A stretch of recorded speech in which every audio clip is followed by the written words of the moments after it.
Hey there, what's up? In this video, I'll give you a quick guide on how you can clear your cache on MetaMask.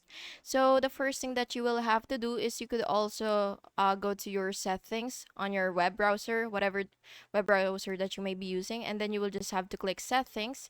And then once you're here, what you will have to do is go to privacy, search and services, and then you will just have to click clear browsing data. And then what you will have to do is choose what to clear and if you've previously opened your MetaMask for the last hour, what you will have to do is just select cache images and files, and then you will just have to select clear now. And yeah, that should clear out the cache of MetaMask. But you could also do this. So go if you have your settings here. So it really depends on the layout of your screen.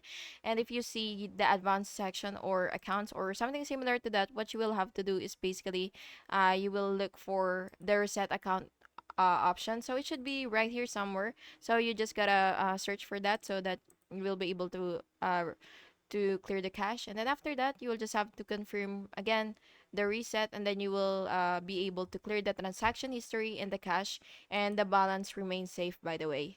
And yeah, that's basically just it. And if you want to, you could also restart your browser and reconnect to apps like BenQI or Uniswap. It really depends on you. And yeah, by the way, do not confuse reset with wallet deletion. Your crypto remains safe with the recovery phrase. And yeah, that's basically just it. I hope you found this video helpful. And if you did, please make sure to like and subscribe for more videos like this. Thank you and have an awesome day.